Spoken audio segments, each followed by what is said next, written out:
When you make the decision to drop insurance panels and go to a private pay practice, how do you handle that with your existing client load?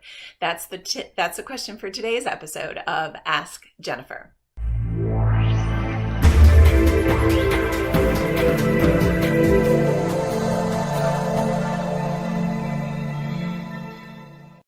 Hey there, I am Jennifer Sneeden, LMFT, founder of Thriving Therapy Practice, and this is the Ask Jennifer show where I answer your burning practice building questions. And today's question comes from Beth Medina, and Beth writes, how do you recommend informing clients of no longer taking their insurance, and how do you help them with that transition? So this is a fantastic question, Beth. And I think this is really relevant right now because therapists who are taking insurance are feeling this squeeze.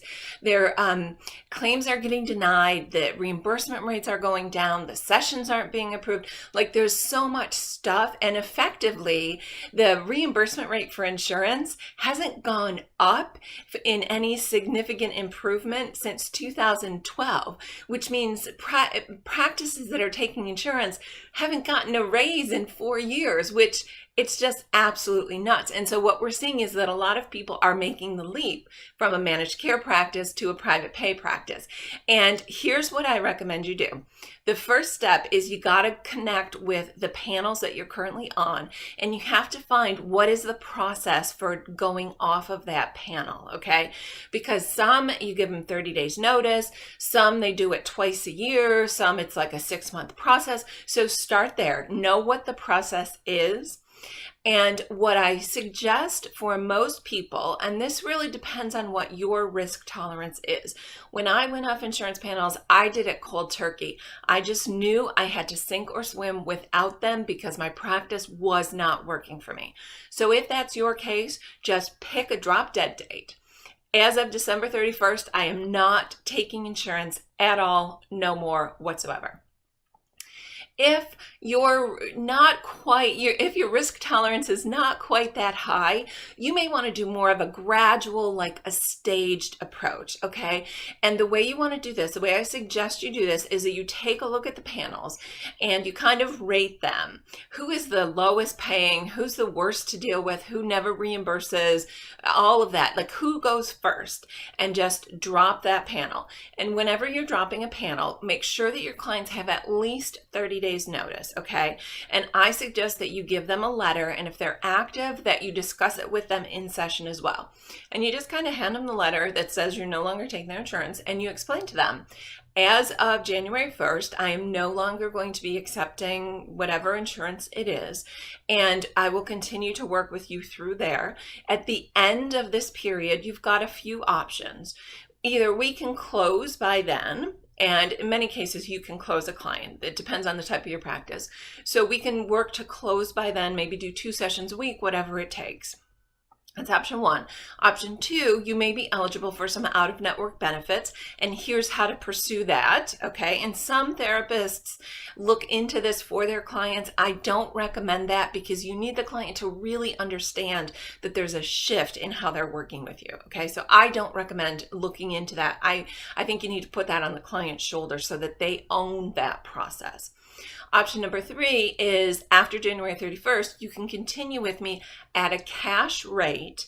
And my cash rate is normally $150, but for clients that are affected by this transition, it is $95 for the next 6 months. Whatever it is, make sure they know it's a really big discount and let them know that there's a time period on it, okay? So I'm willing to extend this very significant discount to you and do sessions for $95, but that is through June only. Like, be really, really clear about that. And then option number 4, if none of those work, you need to be prepared with people that are on that panel that you can refer them to. So you've got 4 options that you're giving your client. You really want to maintain the same level of care that they're used to with you. You really want to maintain continuity throughout the process.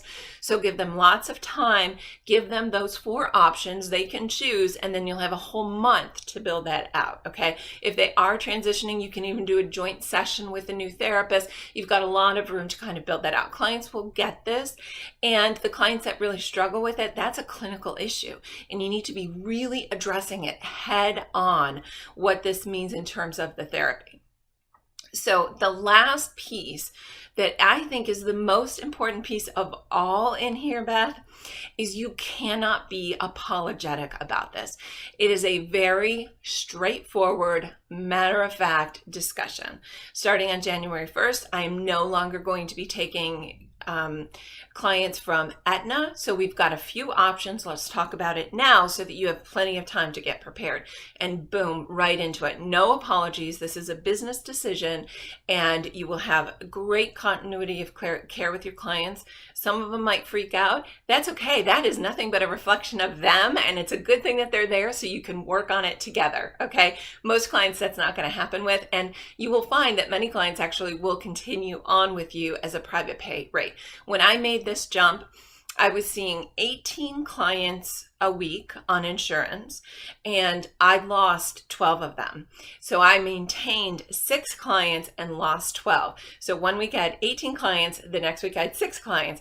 But the week I had 6 clients, I made more money. I made 1.5 times what I'd made the previous week with 18 clients because of the reimbursement rate, how different it was. My average reimbursement rate, this was quite a while ago. This was 10 years ago, maybe, I was getting around $47 a session, and then my cash rate was $175. So I was able to lose most of my clients and still end up fine financially. And once that happened, I was totally sold. Like, it was no looking back, no regrets. And that's exactly what's going to happen for you. So you may want the phased approach where you drop one panel at a time. You may want to go cold turkey. Most therapists that go cold turkey love it. They're so happy that they did it. So if that works for you, that is always my number one recommendation. So thank you, Beth, for your question. This is a fantastic one. And if anyone else has a question that you want to submit to the Ask Jennifer Show, you can click the link I've provided you, and I will put your list in consideration for a future episode.